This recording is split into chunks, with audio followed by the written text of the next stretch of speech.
बात करेंगे भाई। चीन आकार की दृष्टि से विश्व का तीसरा सबसे बड़ा देश है। इससे बड़े दो देश कौन कौन से हैं? रूस और कनाडा। उसके बाद आता है चीन, है ना। इसका क्षेत्रफल 95,72,900 वर्ग किलोमीटर है। ये देश लगभग 18 डिग्री से 56 डिग्री उत्तरी अक्षांश और 72 से 135 पूर्वी देशांतर के मध्य में है। चीन से 14 देशों की स्थल सीमाएं मिलती हैं, है ना। और भारत की कितने देशों से सीमा मिलती है? 7 देशों से, ठीक है। यहां से इसकी सीमा मिलती भाई। भौतिक लक्षण देखें तो चीन जटिल भौतिक लक्षणों वाला देश है। यहाँ के भौतिक लक्षणों में सबसे अधिक प्रधानता है ऊंचे पर्वत और पठार की। भौतिक लक्षण में सबसे अधिक प्रधानता किसकी है? ऊंचे पर्वत और पठारों की भाई। जो कुल भूमि के 5वें भाग में फैले हुए हैं। भूमि के 15% भाग पर मैदान, बाकी भूभाग पर पहाड़ियां और कम ऊंचे पठार हैं। चीन की भूआकृति की तुलना 3 अर्धवृत्तीय सोपानों से की जाती है। भूआकृति की तुलना 3 भू अर्धवृत्तीय सोपान से होती है। पश्चिम से पूर्व की ओर नीचे होते जाते हैं। पश्चिम से पूर्व की ओर नीचे होते जाते हैं। ये पहला सोपान क्या है? पहला सोपान इसका है पश्चिमी भाग, जो पर्वतीय और बीहड़ है। पहला सोपान कैसा है? ये पश्चिमी भाग है, ठीक है। ये कैसा? पर्वतीय और बीहड़ है। इसमें क्या मिलेगा आपको? बर्फ से ढके हुए शिखर मिलेंगे, हिमानियों वाले ऊंची पर्वत श्रेणियां भी देखने को मिलेंगी। इसमें आप देखेंगे क्युनलुन पर्वत, कैलाश पर्वत श्रेणी, ये सब देखने को मिल जाती है। तिब्बत, जिनजियांग जिसको बोलते हैं, जिनजियांग नाम याद रखना किसका है? तिब्बत पठार इन पर्वत श्रेणियों के मध्य में है। यह संसार का सबसे बड़ा पठार है। औसत ऊंचाई है 4000 मीटर। आंतरिक मंगोलिया पठार है, लोयस मैदान है। यूनान गुइझाओ जिसको बोलते हैं पठार, तारिम बेसिन, सिचुआन द्रोणी दूसरे सोपान में आते हैं। दूसरे सोपान में क्या क्या आते हैं? तो आंतरिक मंगोलिया आएगा, लोयस का मैदान आएगा, यूनान जिसको गुइझाओ कहते हैं पठार है, तारिम बेसिन, सिचुआन द्रोणी, ये सब दूसरे सोपान में आते हैं। इन लक्षणों को चीन के मानचित्र पर देखना है। इसकी औसत ऊंचाई है 1000 से 2000 मीटर के बीच। तकला मकान का ठंडा और सुनसान रेगिस्तान तारिम बेसिन में ही है। तकला मकान का जो ठंडा और सुनसान रेगिस्तान, ठंडा भी है सुनसान भी है, ये तारिम बेसिन में ही है। लोयस पठार बहुत बारीक कड़ों वाली पीली मिट्टी से बना है, जिसे लोयस कहते हैं। ये कई बार पेपर में आया हुआ प्रश्न है, तो आपको याद रखना होगा लोयस मैदान है क्या, ठीक है। बहुत बारीक कणों वाली पीली मिट्टी से बना है। आंतरिक मरुस्थलीय भाग से शीतकाल में आने वाली पवनों के द्वारा ये मिट्टी यहाँ लाकर निरंतर बिछाई जाती रही है। ये भी आपको याद रखने की जरूरत है। हो सकता है कि कथन और कारण के रूप में प्रश्न हो जाए। चीन का पूर्वी भाग विशाल हिंगन, ताइकांग, वुशान पर्वत श्रेणियों के सिरे से समुद्र तट तक विस्तृत है, जो तीसरे सोपान का निर्माण कर रहा है। तीसरे सोपान में आएगा चीन का पूर्वी भाग, ठीक है। मतलब छवि दिखाते हैं, इसका बात करेंगे। इसके अंतर्गत क्या क्या आएगा? तीसरे सोपान में हुआंग ही आएगा, चांगजियांग आएगा, जिजियांग आएगा। नदियों की घाटियां ये सारी सम्मिलित होंगी। सारी नदियों की घाटियां, हुआंग ही, चांगजियांग, जिजियांग, इन सब की घाटियां। इन नदी घाटियों के बीच बीच में पहाड़ियां भी। इस मैदान की औसत ऊंचाई है 500 से 1000 मीटर। मतलब एक चीज आपको कंफर्म हुआ है कि चीन की जो औसत ऊंचाई है वो पश्चिम से पूर्व की ओर घटती चली जाती है। बात यही हुई अभी तक क्लियर? जी सर। भाई औसत ऊंचाई जो चीन की है, हमने पश्चिम में कितना देखा था? पश्चिम में देखा हमने यहां पे 4000 मीटर। 4000 मीटर। मध्य वाले में क्या देखा हमने? इसके बाद वाले में हमने देखा है 1000 से 2000 मीटर। पूर्वी क्षेत्र में हमने क्या देखा? 500 से 1000 मीटर। मतलब साफ हुआ ना कि पश्चिम से पूरब की ओर ऊंचाई जो है वो घटती चली जाती है। ये बात क्लियर हो गई। और जो भौतिक लक्षण है उसके 3 सोपान हैं। तीनों सोपान में जो तीसरा सोपान अंतिम सोपान है, पूर्वी क्षेत्र वाला सोपान है, उसकी औसत ऊंचाई 500 से 1000 मीटर है। और इसी क्षेत्र में, इसी पूर्वी क्षेत्र में ही आपको नदियों की घाटियां मिलेंगी विशेषकर।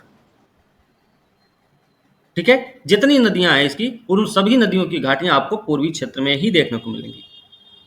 पश्चिमी क्षेत्र किस लिए फेमस हुआ? पश्चिमी क्षेत्र पर्वत और पठार के लिए फेमस हुआ। मध्य वाला क्षेत्र क्यों फेमस हुआ? मध्य वाला क्षेत्र आपका फेमस हुआ है मैदान के लिए भी, पठार के लिए भी और मरुस्थल क्षेत्र के लिए भी, है ना, ठंडा और शुष्क रेगिस्तान। बात समझे? तो तीनों की अपनी अपनी विशेषताएं हैं, वो हमको ध्यान रखना है भाई। इन नदी घाटियों के बीच तिब्बत के पश्चिमी क्षेत्र से अनेक नदियां निकलती हैं। पश्चिमी क्षेत्र से निकलती हैं, तिब्बत के पश्चिमी क्षेत्र से निकलती। भाई पूर्वी क्षेत्र का नाम याद मत करना। पश्चिमी क्षेत्र से कई सारी नदियां निकलेंगी, सिंधु, सतलज और सांगपो। सांगपो जो कि ब्रह्मपुत्र भी है। सांगपो के कई सारे नाम हैं। सांगपो जिसे ब्रह्मपुत्र कहते हैं, इसका उद्गम स्थल एक दूसरे के बहुत पास है। सिंधु, सतलज और ब्रह्मपुत्र, इन तीनों का जो उद्गम होता है वो एक बहुत करीब में है सबका। ठीक है, सिंधु सतलज पश्चिम की ओर बहती है, सांगपो पूरब की ओर बहती है। तीनों नदियां हिमालय पर्वत को पार करती हैं, महाखंड बना देती हैं भैया, विभिन्न स्थानों पर भारत में प्रवेश लेती हैं। सिंधु कहां प्रवेश लेती है? जहां से ब्रह्मपुत्र नदी प्रवेश ले रही भारत में, वहां पे कौन सा पर्वत है? ध्यान रखना, ये तीनों हिमालय पर्वत को पार करते हुए महाखंड का निर्माण करती हैं, फिर भारत में प्रवेश लेती हैं अलग अलग जगह। साल्वीन और मीकांग नदियां तिब्बत पठार के पूरब से निकल रही हैं। साल्वीन और मीकांग नदियां तिब्बत पठार के पूर्वी भाग से निकलती हैं। ये चीन की नदियां हैं। ठीक है, पूर्वी भाग से निकलती है तिब्बत पठार के। ये दक्षिण पूर्व एशिया की ओर बहती हैं। जिजियांग, चांगजियांग और हुआंग ही, 3 नदियां हैं। ये चीन में होकर पूर्व की ओर बहती हुई प्रशांत महासागर में गिरती हैं। प्रशांत महासागर में गिरने वाली नदियां कौन कौन सी हैं? तो इनके नाम याद रखिए। जिजियांग है, चांगजियांग है और हुआंग ही। ये कहां गिरती हैं? प्रशांत महासागर में। निकलती कहां से होंगी? निकल कहां से रही हैं? तिब्बत के पठार क्षेत्र से। ठीक है, इनमें से जिजियांग घाटी सबसे बड़ी है। जिजियांग सबसे बड़ी होती है, सबसे बड़ी है। सिंचाई नौका वाहन के लिए उपयोगी है। हुआंग ही उत्तरी चीन को सिंचित करती हुई, हुआंग ही उत्तरी चीन को सिंचित करती हुई बड़ी मात्रा में पीली गाद बहाकर लाती है। और घाटी में गाद के जमाव के कारण यह नदी अपने धारा अक्सर बदल लिया करती है और पूरे क्षेत्र में बाढ़ लाती है। मतलब अगर हम हुआंग ही को एक तुलना दें तो हम चीन की कोसी नदी बोल सकते हैं हुआंग ही को ना। हुआंग ही को चीन की कोसी नदी कह सकते हैं कि नहीं कह सकते? याद रखना, नदी भी कह सकते हैं। हाँ, ठीक है। अक्सर बदल लिया करती, पूरे क्षेत्र में बाढ़ आ जाती। बांध बनाकर अब बाढ़ के प्रकोप को नियंत्रित कर लिया गया। इसका चीन के उत्तरी मैदान में सिंचाई के लिए बहुत उपयोग होता है। उत्तरी मैदान में मालूम करो कि चीन की सबसे लंबी नदी कौन सी? पीला सागर नाम कैसे पड़ा? हुआंग ही नदी में गाद की मात्रा अधिक क्यों है? जलवायु और प्राकृतिक वनस्पति, ये कुछ प्रश्न हैं। जलवायु और प्राकृतिक वनस्पति। जलवायु विशेषकर वर्षा और तापमान की दृष्टि से चीन के उत्तर और दक्षिण तथा आंतरिक और तटीय भागों में बहुत अंतर देखने को मिलेगा। ठीक है, वो अंतर क्यों मिलेगा? क्योंकि बहुत लंबा चौड़ा क्षेत्र है भाई, है ना, विविधता, भौगोलिक विविधता से परिपूर्ण है चीन, इसलिए ऐसा है। बात समझ रहे हैं ना? तो इसके लिए परेशान नहीं होना है। इसका मूल कारण क्या है? इसकी भौगोलिक विविधता, इसकी भौगोलिक बनावट, इसका इतना लंबा चौड़ा क्षेत्रफल, यही है जो इतना सारा अंतर दिख रहा है। दक्षिण से उत्तर की ओर तापमान कम होता जाता है, याद रखने की जरूरत है। दक्षिण से उत्तर की ओर तापमान कम होता जाता है। जाहिर सी बात है, समुद्र से दूर होते चले जाते हैं तो तापमान कम ही होता जाएगा। ठीक है, इसमें कोई दूसरी बात नहीं। वर्षा मुख्य रूप से ग्रीष्म ऋतु में दक्षिण पूर्वी मानसून से होती। बारिश कब होती है? ग्रीष्म ऋतु में होती है, वो भी दक्षिण पूर्वी मानसून से होती है। दक्षिण पश्चिम मानसून से नहीं, बल्कि दक्षिण पूर्वी मानसून से होती है। ठीक है, इसकी मात्रा दक्षिण से उत्तर की ओर, पूरब से पश्चिम की ओर घटती जाती है। दक्षिण से उत्तर की ओर भी घटती है और पूरब से पश्चिम की ओर भी घटती जाती है। फलस्वरूप दक्षिण तथा दक्षिण पूर्व में ग्रीष्म ऋतु गर्म और आर्द्र तथा शीत ऋतु मृदुल होती है। इसका परिणाम क्या होता है? ये जो बारिश कम होती चली जाती है दक्षिण से उत्तर की ओर और पूरब से पश्चिम की ओर जो बारिश कम होती जाती है, उसका परिणाम क्या होता है? उसका परिणाम होता है दक्षिण और दक्षिण पूर्व में ग्रीष्म ऋतु कैसी होती है भाई? गर्म हो जाती है, आर्द्र हो जाती है, शीत जो होती है वो मृदुल होती है। यहाँ वार्षिक वर्षा, एक चीज और याद रखना, ये कथन और कारण के रूप में भी आपसे पूछा जा सकता है, तो कथन और कारण के रूप में आपको याद रखना होगा। कथन दिया जा सकता है कि दक्षिण और दक्षिण पूर्व चीन में ग्रीष्म ऋतु गर्म और आर्द्र तथा शीत ऋतु मृदुल होती है। कारण में दे दिया जाए कि यहां पर वर्षा मुख्य रूप से दक्षिण से उत्तर की ओर और पूरब से पश्चिम की ओर घटती जाती है। तो कथन कारण भी सही रहेंगे, कारण कथन की व्याख्या भी करेगा। बात समझे? यहां वार्षिक वर्षा अधिक होती है। इसके उत्तर में चांग जियांग की द्रोणी में ग्रीष्म ऋतु उष्ण आर्द्र शीत ऋतु शीतल होती है। यहाँ पर वार्षिक वर्षा की मात्रा मध्यम होती, चांग जियांग की द्रोणी जो है, ठीक है। उत्तरी भाग में ग्रीष्म ऋतु उष्ण होती है उत्तरी भाग में, और शीत ऋतु बहुत अधिक ठंडी, जैसे अपने यहाँ वार्षिक वर्षा बहुत कम होती है। हमारे यहाँ वर्षा कम नहीं होती, हमारे यहाँ वर्षा ज्यादा है, नहीं बहुत ज्यादा नहीं है, लेकिन ठीक है, नॉर्मल है। ये आपका चीन है पूरा। कुछ चीजें यहाँ पे दिख रही हैं आप लोगों को, क्या क्या चीजें देख सकते हैं आप लोग इसमें?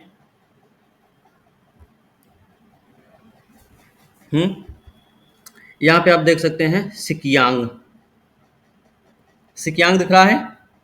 जी सर। ये आपका क्यूनलुन है, ये आपका क्यूनलुन पर्वत है, ये पूरा फैला हुआ,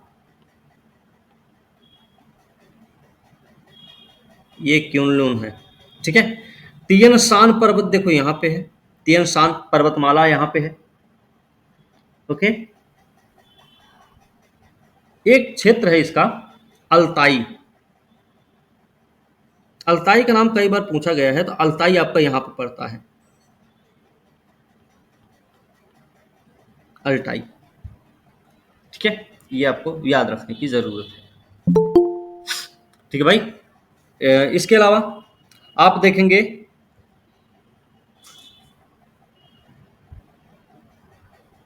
ये कौन सी जगह है?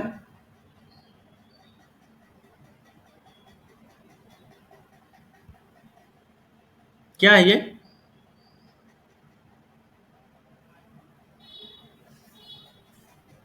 काराकोरम श्रेणी। क्या है? Godwin Austin. हाँ, ठीक है, गार्डविन ऑस्टिन।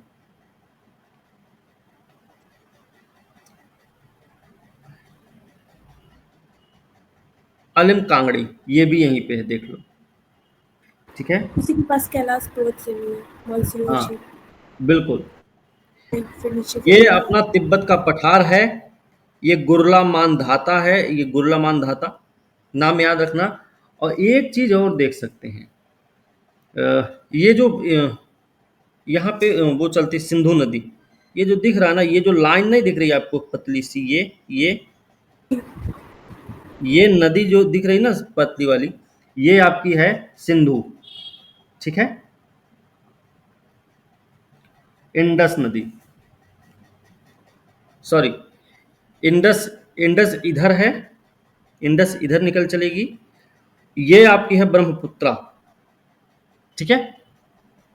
एक मिनट रुको, इसमें दो नदियां यहाँ पे देखने को मिलेंगी आपको,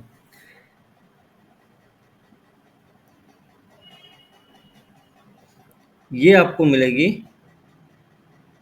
ये तो है क्या आपकी ब्रह्मपुत्र, ठीक है, ये ब्रह्मपुत्र नदी है, तिब्बत का पठार है ये, ठीक है।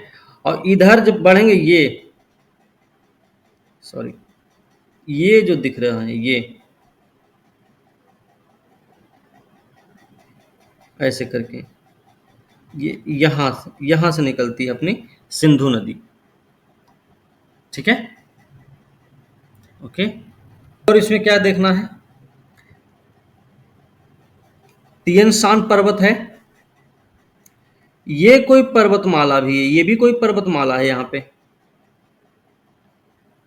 क्या नाम है इसका, पता है आपको, आप में से किसी को? हम्म,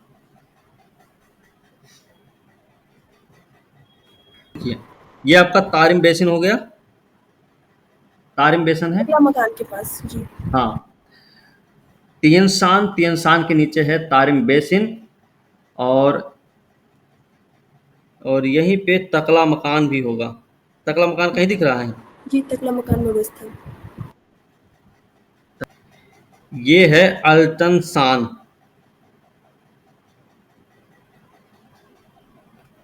अल्टन शान पर्वतमाला है, ठीक है।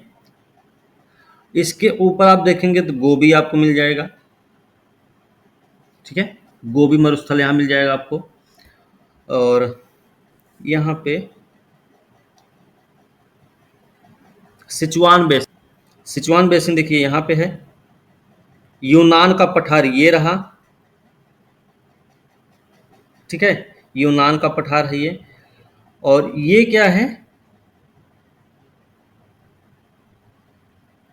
ये भी कोई पर्वतमाला है। इसको बोलते हैं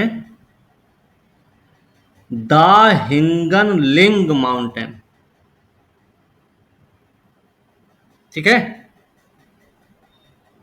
द हिंगन लिंग माउंटेन, ठीक भाई। इसको बोलेंगे, यहाँ पे इन्होंने दे रखा महान हिंगन पर्वतमाला। ये ननकियांग क्षेत्र है आपका, ननकियांग देख सकते हैं आप। इसके बाद आप देखें बीजिंग कहाँ पे पड़ेगा इसका, बीजिंग जो इसकी राजधानी है वो कहाँ है, ये देखिए संघाई यहाँ पे, संघाई यहाँ पे है। और पीला सागर ये रहा, पीला सागर यहाँ पे है, ठीक है, येलो सी। इसमें एक चीज और है, इसमें ये तो नॉर्थ कोरिया है, साउथ कोरिया, तो इसको कोई जरूरत नहीं है। इसमें वो कहाँ, इसकी राजधानी कहाँ है, राजधानी क्या है, बीजिंग ना, बीजिंग कहाँ है भाई? Beijing sir. हाँ, बीजिंग कहाँ पे है? शिंगिंग के सर नीचे जहाँ से स्टार्ट हो रहा है वहीं पे। ये है बीजिंग, है ना, ये बीजिंग है आपका। और इसमें कुछ जानना है, ये वाली नदी है हुआंग ही, जिसको येलो रिवर बोलते हैं, पीत रिवर बोलते हैं, हुआंग ही, ठीक है। ये हो गई हुआंग ही, येलो रिवर है, पीला सागर में गिर रही, पीला सागर वाला एरिया ना पूरा, ये पीला सागर में गिर रही है, ठीक है। एक ये हो गई। अब इसमें एक नदी है आपकी ये वाली, तो ये कौन सी नदी भाई,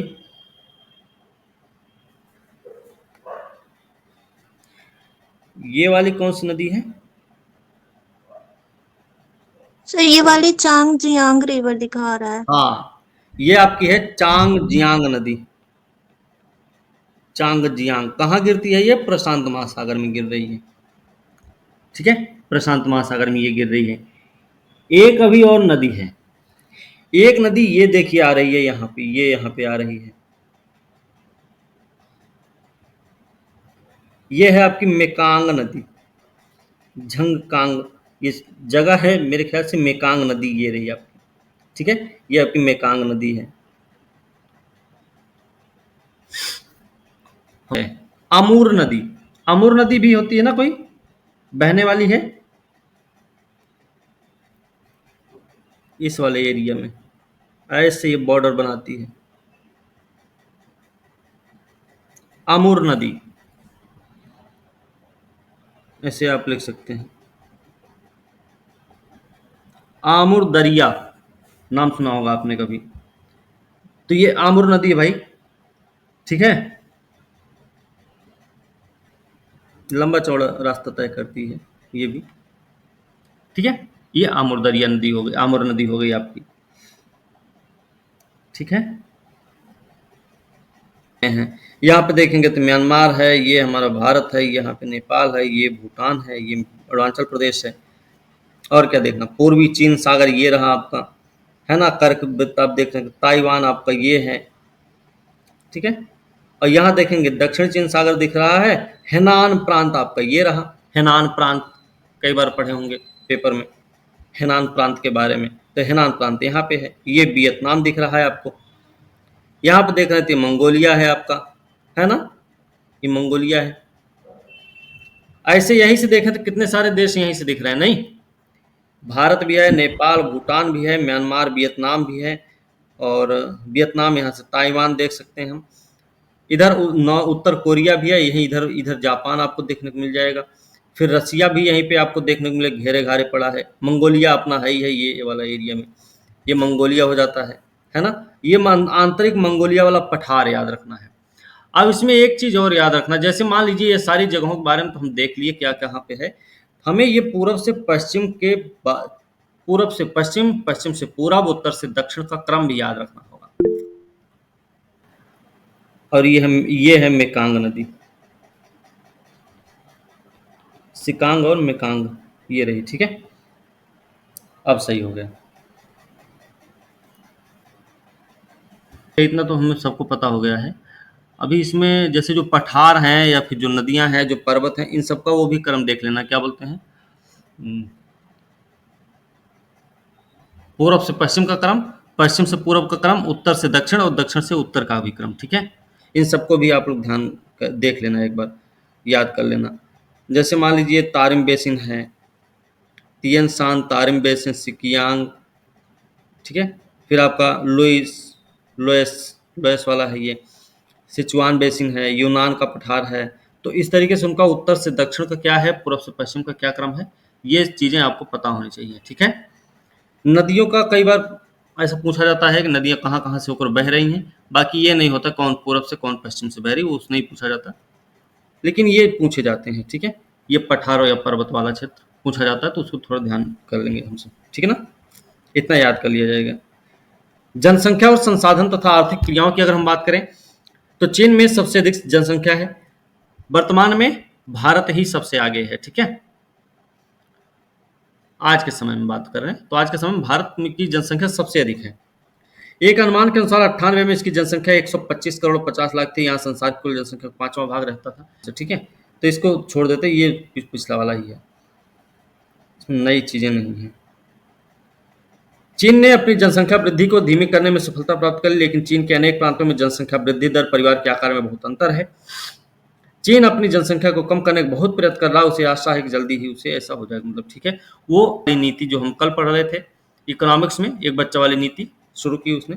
चीन का अधिकतर भाग पर्वतीय शुष्क है, अतः कृषि योग्य भूमि बहुत कम है यहाँ पे, ये आपको याद रखना चाहिए। यहाँ पे कृषि भूमि बहुत ज़्यादा नहीं है, फलस्वरूप बहुत से स्थानों पर पहाड़ी ढालों को सीढ़ीदार खेतों में बदल दिया गया है। इस भूमि का क्षेत्र भी प्रतिवर्ष बढ़ती हुई जनसंख्या के कारण आवास, सड़क और कारखानों के लिए स्थान की मांग के कारण घट रहा है। विश्व में चीन प्रति व्यक्ति कृषि क्षेत्र के कम होने वाले देशों में से एक है, 1/15 हेक्टेयर है ये एवरेज। परंतु चीन के किसान फसलों के प्रति इकाई उत्पादन को बढ़ाने में सफल हो गए। 1949 में क्यों सफल हुए? 1949 में आधुनिक चीन की स्थापना के बाद से प्रति व्यक्ति अनाज का उत्पादन 22% से अधिक बढ़ गया है। इस उपलब्धि के बाद भी चीन को अपनी घरेलू मांग को पूरा करने के लिए खाद्य पदार्थों का आयात करना पड़ता है। चीन मूल रूप से एक खेतीहर देश है और चीनी कृषक 4000 वर्ष से भी अधिक समय से गहन कृषि और उद्यान कृषि करते आ रहे हैं। परिणाम स्वरूप गहन कृषि और उद्यान कृषि, गहन और उद्यान कृषि, ठीक है। परिणाम स्वरूप चीनी कृषक खेती करने में अत्यंत निपुण है। वो विभिन्न क्षेत्रों के लिए सबसे अधिक उपयुक्त फसल के बारे में, मृदा में उर्वरता बनाए रखने के उपायों की अच्छी तरह से जानते हैं, ठीक है। इसमें मृदा संरक्षण, वर्तमान नीतियों में मृदा संरक्षण है, वन रोपण है, सिंचाई है, जल निकास परियोजनाओं द्वारा पारंपरिक बाढ़ और अकाल के भय से मुक्त कर दिया है। रासायनिक खादों, कीटनाशकों, उन्नत बीजों के प्रयोग से होने वाले अपने उत्पादन में वृद्धि कर ली है। इन्होंने किससे वृद्धि हुई है? कीटनाशकों के माध्यम से, उर्वरकों के माध्यम से, उन्नत बीजों के माध्यम से। फसलों में खाद्य फसलें सबसे अधिक महत्वपूर्ण, दक्षिण और मध्य चीन में चावल प्रमुख फसल है, गेहूं, सोयाबीन, ज्वार, बाजरा। उत्तरी चीन में प्रमुख फसल है ये थोड़ा सा याद ही कर लीजिएगा। हाँ, दक्षिण मध्य चीन में चावल है, गेहूं, सोयाबीन और ज्वार बाजरा देखेंगे तो उत्तरी चीन में आता है। 1992 में चावल गेहूं के उत्पादन संसार में पहला, मक्का ज्वार बाजरा के उत्पादन में दूसरा। ये पुराना आंकड़ा कम नहीं आएगा, ठीक है।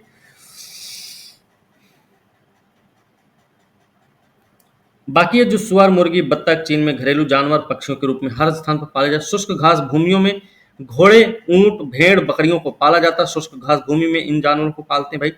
लेकिन यहाँ पर पशुओं की संख्या कम होने के कारण दुग्ध व्यवसाय अधिक महत्वपूर्ण नहीं है। समुद्री तट, बाढ़ के पानी से भरे धान के खेतों में मछली पकड़ने का धंधा बहुत महत्वपूर्ण है। चीन अनेक खनिजों, कोयला, लौह अयस्क, टिन, टंगस्टन में धनी है। उत्तरी चीन के अधिकतर राज्यों में कोयला क्षेत्र है। इनमें सबसे बड़ा है हेबेई, हेबेई, शांक्सी, शानडोंग, जिलिन, ठीक है। ये कोयला क्षेत्र है भाई, याद रखना, उत्तरी चीन के क्षेत्र हैं ये। हेबेई, शांक्सी और शाडोंग, शानडोंग में एंथ्रासाइट कोयला मिलता है, ये भी नहीं बदलेगा। लौह अयस्क के अपार भंडार, ये छोड़ दीजिए। सांगली, दांगांग, दागांग और कारामय में तटीय तेल क्षेत्र हैं। इन सब में तटीय तेल क्षेत्र आपको देखने को मिलेंगे, ये आपको याद रखना है। प्राकृतिक गैस कहाँ मिलेगा? कैंटन और सिचुआन राज्य में। कोयला, लोहे के अपार भंडारों ने यहाँ पर लोहा इस्पात उद्योग के विकास में मदद की। चीन का औद्योगिक विकास सूती वस्त्र निर्माण से प्रारंभ हुआ, इसके बाद रेशम इस्पात उद्योग का विकास यहाँ पर हुआ है ना। रेशम मार्ग, रेशम का जो व्यापार होता था पहले भी चीन से ही होता था ना, चीन से शुरू होता था, भारत से होकर जाता था। और भारतीय इतिहास में एक क्या नाम है, कनिष्क, है ना, जिसने रेशम मार्ग पर भी वसूली की थी, है ना। चीन का औद्योगिक विकास सूती वस्त्र से शुरू हुआ, रेशम इस्पात औद्योगिक विकास हुआ, रसायन, सीमेंट, मशीनरी, इन सब का भी, ये सब भी यहाँ पे महत्वपूर्ण उद्योग हैं। यहाँ पर लगभग 3/4 ऊर्जा का उत्पादन कोयले से होता है। खनिज तेल, प्राकृतिक गैस मिलकर 20% से थोड़ी ऊर्जा का उत्पादन करते हैं। जल विद्युत लगभग 5% का योगदान, ये नया आंकड़ा पढ़ना ठीक रहेगा, ये पुराना ठीक काम नहीं चलेगा। देश का क्षेत्रफल जनसंख्या के आकार की तुलना में चीन में परिवहन के साधन काफी अपर्याप्त है। नदियों का प्रयोग प्राकृतिक परिवहन के साधन के रूप में किया जाता है, ये आपको याद रख लेना चाहिए। सड़कों और रेल मार्गों को और अधिक बढ़ाया जा रहा है ताकि इनका एक अच्छा जाल बन सके। शंघाई चीन का सबसे बड़ा नगर है, उस समय की बात है, आज की पता नहीं। और ये देश का सबसे बड़ा पत्तन, वस्त्र उद्योग का बड़ा केंद्र भी है। ये दो चीजें यहाँ पे तो हैं, सबसे बड़ा पत्तन भी है, वस्त्र उद्योग का बड़ा केंद्र भी। बीजिंग राजधानी है, जनसंख्या की दृष्टि से दूसरे स्थान पर। अन्य महत्वपूर्ण नगर यहाँ पे कौन कौन से हैं? महत्वपूर्ण नगर अगर देखेंगे तो तियानजिन है, सनयांग है, वुहान है, ग्वांगझाऊ, कैंटन, मतलब कैंटन ही ग्वांगझाऊ है, ठीक है। तो ये सारे नगर हैं इसके। जापान की बात करेंगे। जापान भाई क्योंकि एशिया महाद्वीप का ही एक देश है, प्रशांत महासागर में है, द्वीपीय देश है, चीन का पड़ोसी भी है ना, और एशिया महाद्वीप का एकमात्र विकसित देश है। एशिया के मुख्य भूमि के पूर्व में प्रशांत महासागर में जापानी भाषा में इसे बोलते हैं निप्पॉन। नाम याद रखना, प्रश्न में पूछा गया कई बार।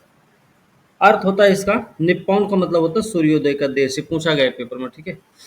लगभग 3900 द्वीपों का देश है, इसमें सिर्फ 4 द्वीप मेन हैं। आकार के अनुसार आपसे पेपर में पूछा गया है कई बार, तो सबसे बड़ा होगा फिर होन्शु, फिर होगा होकाइडो, फिर क्यूशु, फिर शिकोकू, यही होगा। हम्म, सर दिख नहीं रहा है, उसका नाम धुंधला दिख रहा। ये है होकाइडो, जी सर। ये है होकाइडो। नाम लिखे वो दिख रहा है कि नहीं, फिर से लिखें, जी दिख रहा है, ओटारू की खाड़ी उसके नीचे है। ठीक है।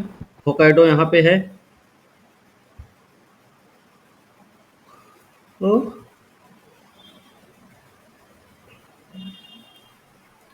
शिकोकू कहाँ है? ये रहा,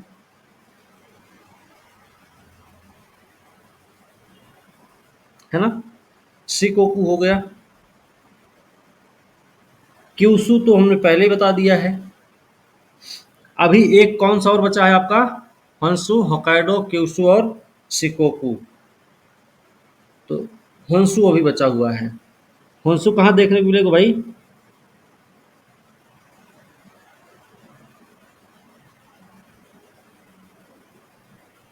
हम्म,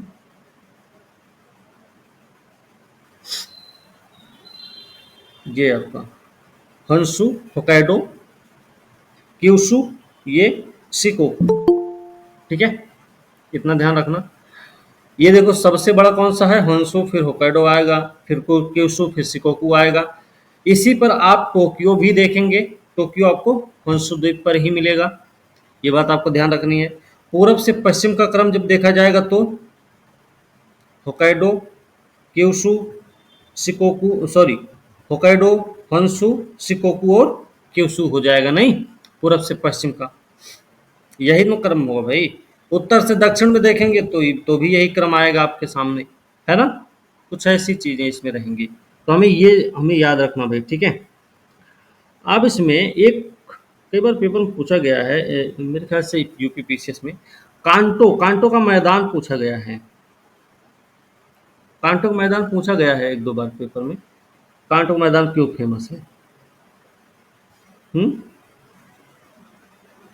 अब कहाँ पर है ये?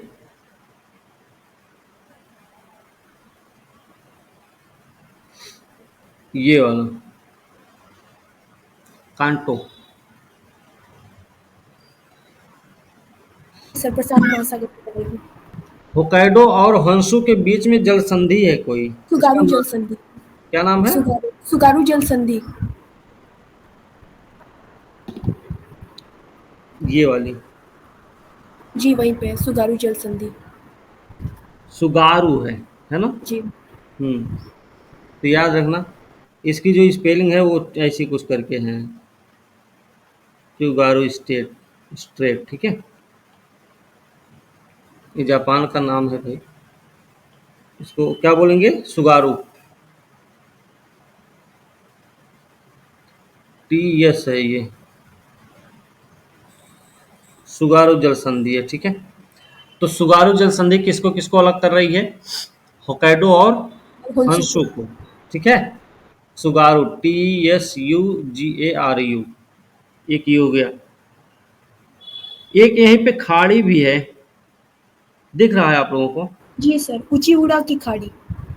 कौन सी है? उचीउड़ा की खाड़ी। हाँ, ये वाली, जी ये वाली है, वहीं पे है। ये वाली है उचिउरा जी। की खाड़ी है, ठीक है। फिर होक्काइडो के पास ओटारू की खाड़ी। हाँ, ये वाला है यहाँ पे, ये वाला हिस्सा ओटायो की खाड़ी है, ओटारू, ठीक है। यहाँ पे देखेंगे ये है ओखोटस्क सागर है आपका, ये ओखोटस्क सागर हो गया। और एक चीज इसमें और देखेंगे, यहीं पर ना ओखोटस्क सागर देख रहे हैं ना, इसी जी में सर। आपको मिलेगा एक, यहाँ पर भी एक खाड़ी मिलेगी आपको, अबासिरी बे, ठीक है। ये होगा, ये छोटा सा हिस्सा अबासिरी बे होगा, ठीक है।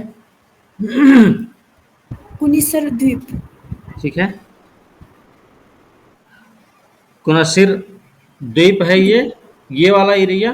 और ये जो इसमें इसके बीच में स्ट्रेट है ना, जो जल संधि है, इसका नाम क्या है? नेमरू जल संधि। ठीक है, नेमुरु नाम है इसका, नेमुरु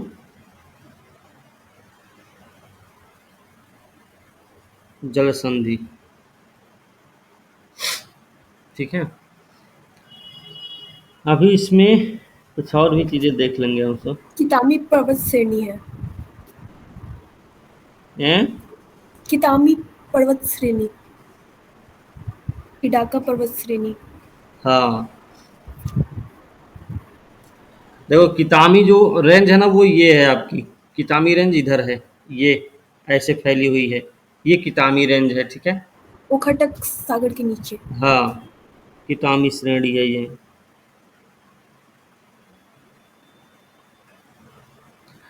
यहाँ पे ये जो दिख रहा है, पेन जहाँ जहाँ चल रही दिख रहा है ना आप लोगों को, ऊट पटांग में जी चल सर। जाए। हाँ, ये आपका है हिडाका रेंज, जी। हिडाका रेंज। इनके इन सबको हमारे यहाँ जैसे नाम नहीं मिले, गोला मानधाता, केटू, हिमालय, ऐसे नाम नहीं मिले इन सबको हैं। गजब नाम रखे हैं बताओ, हिडाका, ठीक है। ये है इरामा अंतरीप, इसमें मानसून कर किसका उसके अंदर बताया था टोक्यो यहाँ पे। टोक्यो बोले तो थे हम यहीं पे है, दिखा। कांतो के पास में है टोक्यो। हाँ, दिखा नहीं आप लोगों को, ये है भाई, अब दिखा, जी दिख गया। ठीक है, ये है।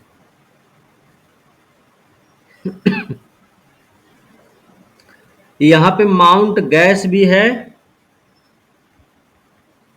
ठीक है, जो कि 1980 मीटर ऊंचा है, और ये पड़ेगा हंसू में।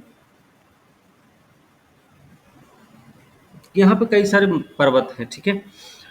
पर्वतों में देखा जाए तो एक है माउंट इवाते, यहाँ कुछ नज़र आएगा ये आपको, एकदम यहाँ पे कुछ यहाँ कहीं नज़र आएगा। कीसो पर्वत श्रेणी। हाँ, ये कहाँ बताए थे, यहाँ पे नज़र आएगा ये, ठीक है। और इसकी ऊंचाई देखेंगे तो 2041 मीटर ऊंचा है, ठीक है। एक आप देखेंगे माउंट हयासिन, हयासिन करके नाम है, वो आपको यहाँ पे नज़र आएगा, ये है इस साइड में, ठीक है।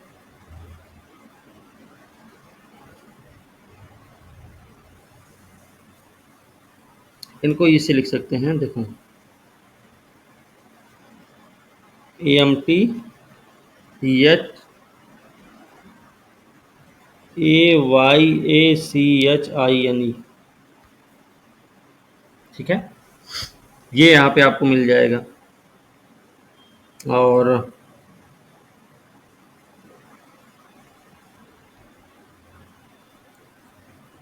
की खाड़ी।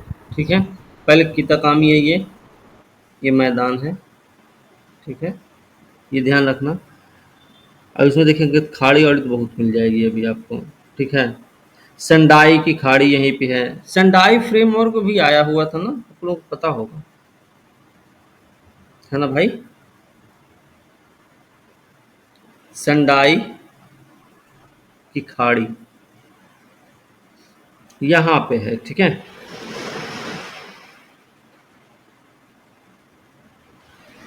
अबू कामा के पास। संडाई की खाड़ी है ये, अबू कुमा। संडाई के नीचे देखेंगे ये वाला एरिया में अबुकुमा, ये भी एक क्षेत्र है यहाँ पे। और ये ज़्यादातर आपको जो मिल रहा है ना, ये सब देखेंगे तो यहीं पे है। ये कौन सा द्वीप है, होंशु में मिलेंगे, ठीक है ना। होंशु में आपको टोक्यो मिल गया, होंशु में आपको जो मेन मेन पर्वत वर्वत दिख रहे हैं वो सारी चीज़ें आपको यहीं पे मिल रही हैं। जो सबसे ऊंचा पर्वत है वो भी यहीं पे है ना। यहाँ पे माउंट गैस भी आपको नज़र आएगा, माउंट गैस होंशु के, होंशु द्वीप पर ही नज़र आएगा, टोक्यो भी यहीं पर है, ठीक है। एक यहाँ पे देखेंगे सुरुगा खाड़ी भी है, सुरुगा खाड़ी है यहाँ पे, और वो पड़ेगी आपको वो आपको यहाँ पड़ेगी, ये वाला एरिया।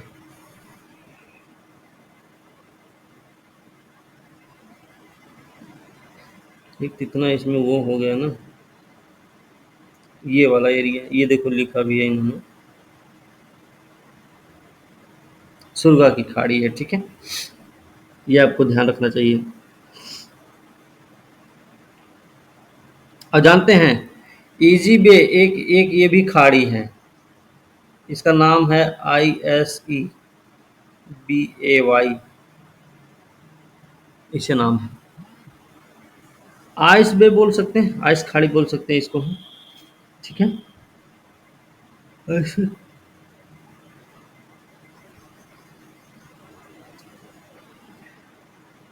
बाकी इसमें कई सारे छोटे छोटे द्वीप हैं जैसा इसमें बताया गया है, लेकिन बड़े बड़े द्वीप जो हैं वो 4 ही हैं। सबसे बड़ा द्वीप मतलब क्रम में देखेंगे, उत्तर से दक्षिण देखेंगे, पूरब से पश्चिम देखेंगे। एक चीज और याद रखना, ये बिल्कुल बिल्कुल आपके धनुषाकार स्थिति में नजर आता है, ठीक है, ओके।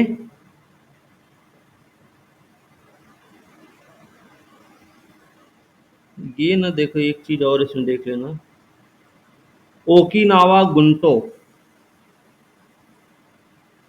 ये कहाँ पे है? ओकिनावा गुंटो कहाँ पे भाई? इसको खोज लेना एक बार, ठीक है, ओकिनावा गुंटो कहाँ पे मिलता है आपको।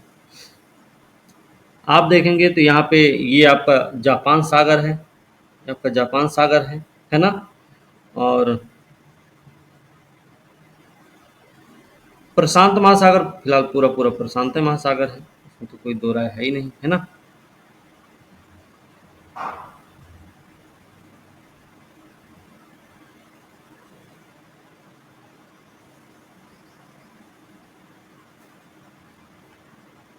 तो पूरा जापान सागर हो ही गया है। इसमें और कुछ है क्या रह गया है जो नहीं बताए हूँ अभी? बाकी ना बहुत सारा कुछ छोटा छोटा है, इसमें कितना देखेंगे। अब देख रहे हैं ये वाला एरिया एक अलग सागर है, एक सुओ सागर अलग से है, ये जियो सागर ये अलग से एक इसमें दिखेगा आपको, ठीक है। और एक बंगा चैनल भी है, बंगा चैनल, ये बंगा चैनल आपको दिख रहा है, ये बंगा चैनल दिखेगा आपको, जी सिकोकू के पास। हाँ, शिकोकू और क्यूशू के बीच में है,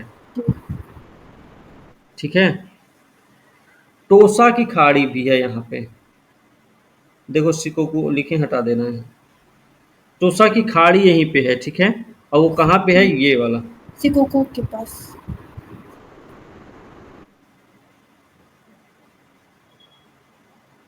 खाड़ी, टोसा की खाड़ी है ये, ठीक है। और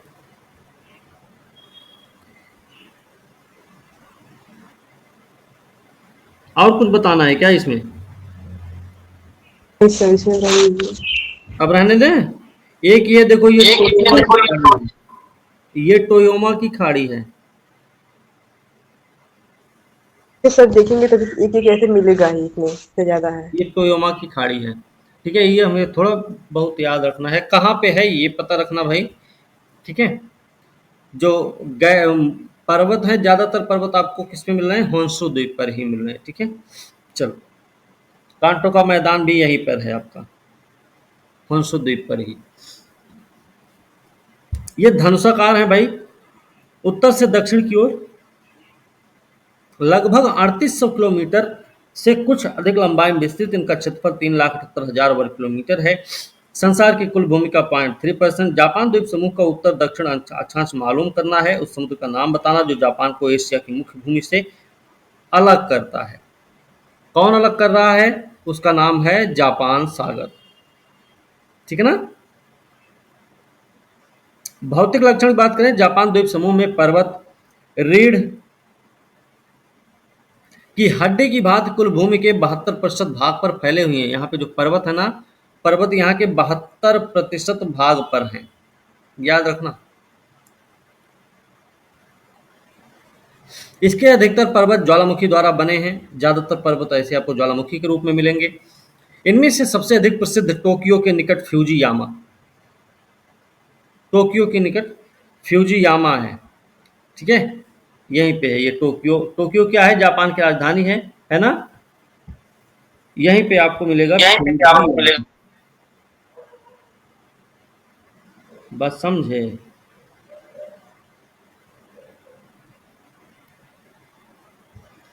ठीक है, ये वाला 1707 के बाद से कोई उद्भेदन उसमें नहीं हुआ, लेकिन इसे अभी भी सक्रिय ज्वालामुखी समझा जाता है, क्योंकि मृत अथवा निष्क्रिय ज्वालामुखी कहलाने के लिए 200 से 300 वर्ष का समय अधिक नहीं होता है। ठीक है, कुछ समय सर यहाँ पहले तक, पे में तो ठीक है, कुछ समय पहले तक जापान में अनेक खनिज ज्वालामुखी सक्रिय थे। ज्वालामुखी हमें खनिज युक्त गर्म झरने प्रदान करते हैं, खनिज युक्त गर्म झरने प्रदान करते हैं जो अत्यधिक सुखद होते हैं। जापान में इनका उपयोग मनोरंजन के लिए किया जाता है। गर्म झरनों का उपयोग किस लिए किया जाता है जापान में? मनोरंजन के लिए। ये स्रोत सैरगाहों को गर्म जल प्रदान करते हैं। यहाँ पर होने वाली ज्वालामुखी सक्रियता से पता चलता है कि जापानी द्वीप अपेक्षाकृत कम उम्र के हैं। जापानी द्वीप जो है वो अपेक्षाकृत कम उम्र के हैं, परिणाम स्वरूप यहाँ पर अक्सर कंपन होते रहते हैं।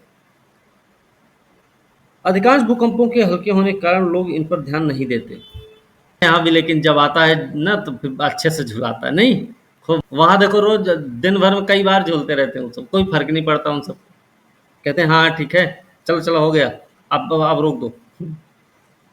यहाँ पर होने वाली ज्वालामुखी सक्रियता से पता चलता है कि जापान द्वीप अपेक्षाकृत कम उम्र के हैं, परिणाम स्वरूप यहाँ पर अक्सर कंपन होता रहता है। भूकंपों के हल्का होने के कारण लोग इन पर ध्यान नहीं देते। कभी कभी ये भूकंप इतने तीव्र होते हैं कि इनसे धन और जन की अपार हानि होती है। मैदानी क्षेत्र यहाँ पर बहुत कम है। होन्शु के पूर्वी तट पर क्वांटो का मैदान काफी महत्वपूर्ण है। ये हम लोग देखे हैं। टोक्यो और याकोहामा की स्थिति भी यहाँ पे हमको देखनी। टोक्यो तो हमने देखा था। याकोहामा कहाँ था? Yokohama Tokyo.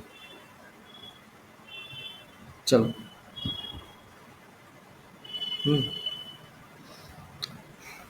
जापान की तटरेखा लंबी, इसकी तटरेखा लंबी है लेकिन पर्वतीय है। अनेक छोटे परंतु बहुत अच्छे पोताश्रय भी हैं यहाँ पे। पोताश्रय अच्छा होने का मतलब होता है, उसका कारण होता है कि वो वहाँ के जो तट होंगे वो अच्छे से कटे फटे टाइप में होंगे, है ना। और कटे फटे जो तट होते हैं ना, वो प्राकृतिक पोताश्रय का निर्माण करने में सहायक होते हैं। ठीक है, तो यहाँ का जो तट आपने देखा है बहुत ज़्यादा दंतुरित रूप में दिख रहा होगा। हर जगह कहीं ना कहीं कटा फटा टाइप का लग रहा है। ठीक है, इसलिए यहाँ पे पोताश्रय का विकास ज़्यादातर है। पोताश्रय क्या होता? अरे बंदरगाह भाई, बंदरगाह। अच्छा, बंदरगाह, ठीक है। सामान्यतः जापानी धरातल सुंदर भूदृश्य उपस्थित करते हैं, जैसे बर्फ से ढके पर्वत शिखर हैं, स्वच्छ जल वाली झीलें हैं, सुंदर झरने, गहरे महाखंड, तेज बहती हुई नदियां, सुंदर वन, बांस के उपवन। शायद प्राकृतिक सौंदर्य के कारण ही जापानी लोगों में अच्छे और अधिक सौंदर्य बोध का विकास हुआ है। ठीक है, वहाँ का इतना सुंदर माहौल है, देख के ही आदमी खुद सुंदर सुंदर हो जाए। जापानी धरातल सुंदर भूदृश्य उपस्थित करते हैं, बर्फ से ढके पर्वत शिखर है, स्वच्छ जल वाली झील है, सुंदर झरने, गहरे महाखंड, तेज बहती नदियां, सुंदर वन और बांस के उपवन है। यही सब सौंदर्य प्रकृति है यहाँ की, इसीलिए यहाँ के लोग भी अच्छे और अधिक सौंदर्य बोध का विकास लोगों में हुआ है। ठीक है, जलवायु और प्राकृतिक वनस्पति की बात करें तो यहाँ पे शीतोष्ण कटिबंध में जापान अपना उपस्थित है भाई। जलवायु यहाँ की साधारणतः मृदुल टाइप में दिखेगी। एक स्थान दूसरे स्थान पर काफी परिवर्तित हो जाता है और दक्षिणी भाग की अपेक्षा उत्तरी भाग अधिक ठंडा होता है। यह आपको याद रखना चाहिए स्टेटमेंट के रूप में।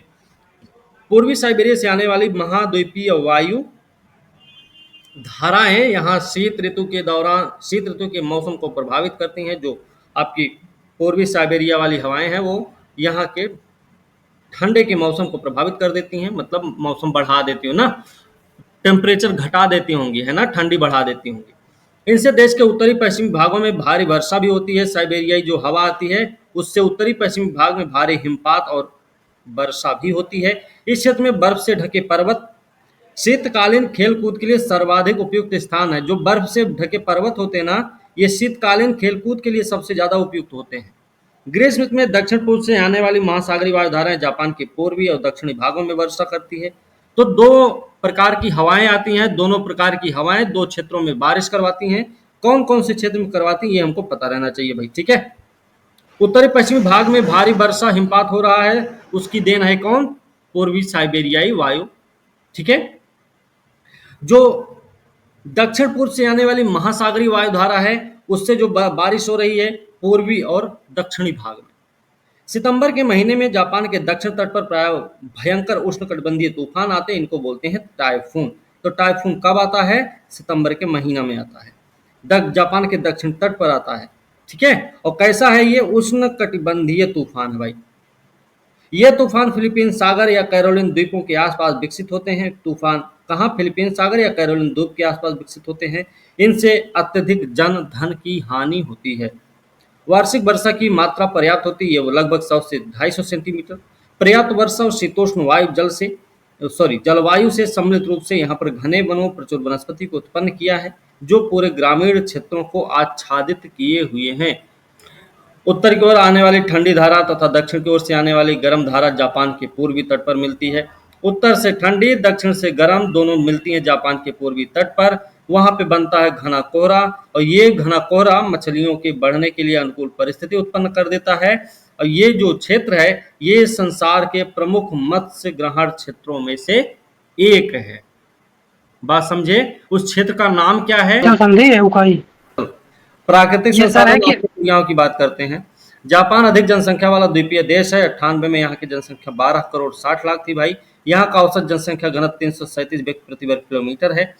वन संसाधनों के अतिरिक्त अन्य प्राकृतिक संसाधन यहाँ बहुत कम हैं। इन कमियों के होते हुए भी जापान आज विश्व के प्रमुख औद्योगिक देशों में से एक है, ठीक है।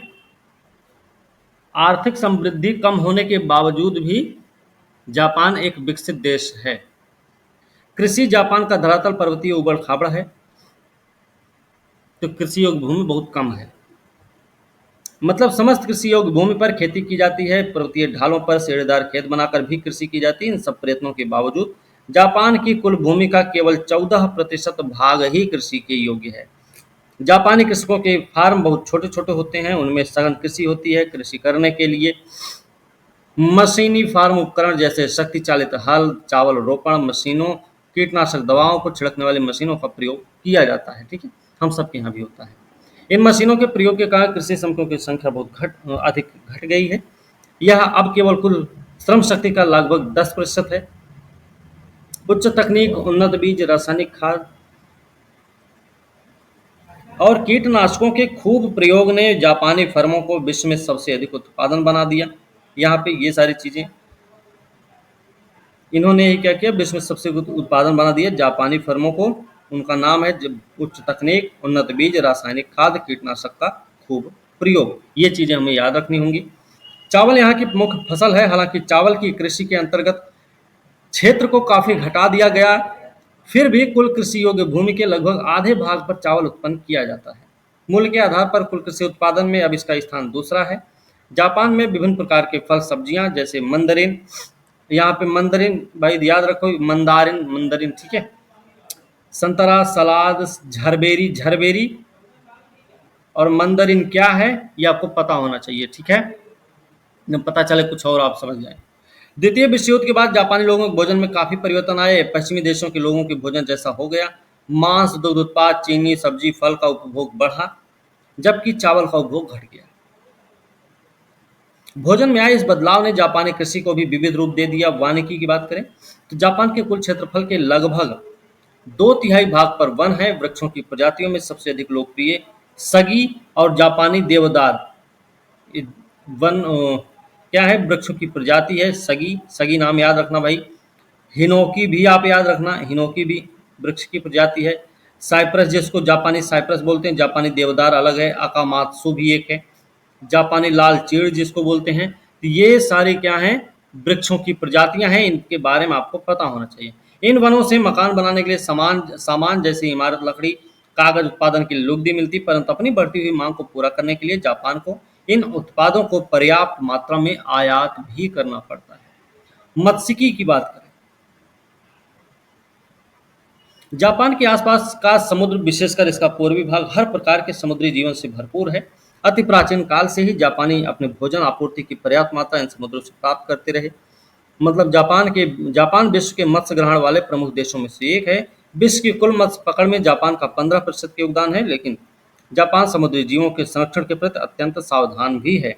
प्रमुख मत्स्य क्षेत्रों को नियंत्रित करने के लिए अनेक उपाय किए गए, जैसे कृत्रिम रूप से अंडे से मछली निकालना, मछलियों और अन्य प्राणियों का संग्रहण करना, संरक्षण करना, समुद्री संसाधनों को बढ़ाना। इन्होंने मत्स्य क्षेत्रों को नियंत्रित करने के लिए ये कुछ उपाय अपनाए थे। ठीक है, ये आप अपना नोट डाउन कर सकते हैं। खनन और निर्माण उद्योग की बात करें तो जापान के पास वे सभी खनिज नहीं जो आधुनिक औद्योगिक ढांचे को बनाए रखने के लिए आवश्यक हैं। जापान का मुख्य खनिज संसाधन है कोयला, वो भी निम्न श्रेणी का है। जापान में जो कोयला पाया जाता है वो कैसा पाया जाता है? निम्न श्रेणी का कोयला है। ठीक है, मतलब आधारभूत खनिज पदार्थ जैसे तेल, लौह अयस्क, कोयला, अलौह धातु अयस्क जैसे तांबा, निकल, बॉक्साइट को बाहर से ही आयात करना पड़ता है, भारत से आयात करता है। जापान अपनी ऊर्जा की आवश्यकता के 85% के लिए विदेशी स्रोत पर निर्भर है। खनिज तेल, कोयला, प्राकृतिक गैस, आणविक ऊर्जा, जल विद्युत यहाँ की ऊर्जा संसाधन है। खनिजों की कमी के बावजूद जापान अत्यधिक औद्योगिक देश है। सब कुछ कम है लेकिन फिर भी औद्योगिक देश है। द्वितीय विश्व युद्ध के बाद से लोहा इस्पात उद्योग में यहाँ उल्लेखनीय प्रगति हुई।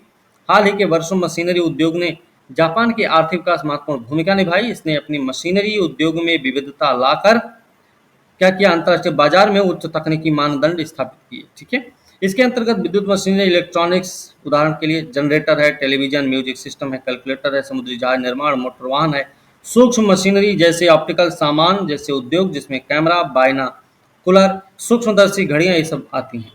रासायनिक उद्योग जिसमें पेट्रो रसायन भी शामिल है, जापान का महत्वपूर्ण उद्योग है।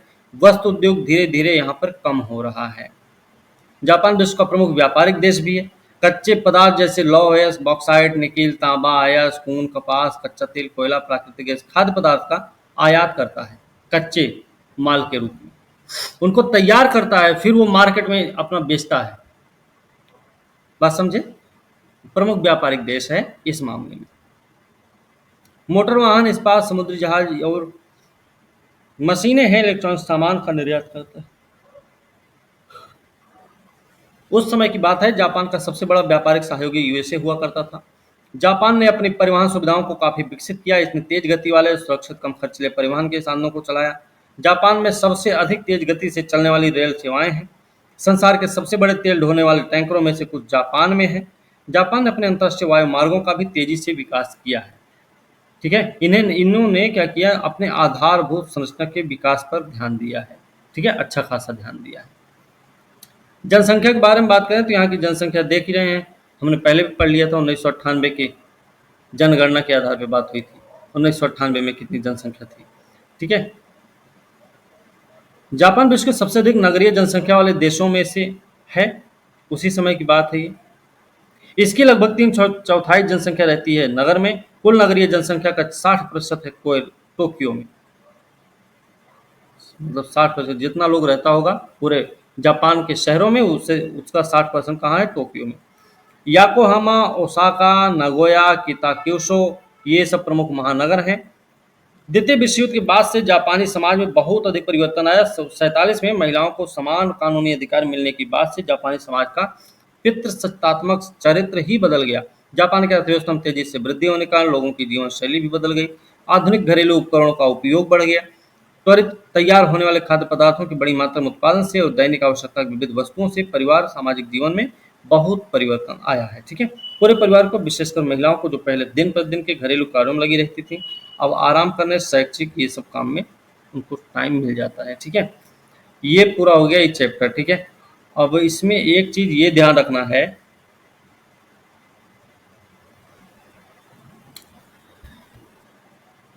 और चलो अब यहाँ पे देखो, चीन का सबसे प्रधान भूलक्षण क्या है? चीन का सबसे प्रधान भूलक्षण क्या है? हमने चीन के बारे में पढ़ा था। तिब्बत के पठार से निकलने वाली चीन की 3 मुख्य नदियों के नाम बताइए, ये भी हमने पढ़ रखा था। हुआंग ही नदी में अक्सर बाढ़ क्यों आती है? अब इसको कैसे नियंत्रित किया गया है? चीन की प्रमुख खाद्यान्न फसल कौन कौन सी है? लौ यस क्या है? ये सारे प्रश्न हैं आप लोगों के, तो जो आप लोग अपना एक बार वीडियो देख लेना, उसके बाद अपना कर लेना। ठीक है।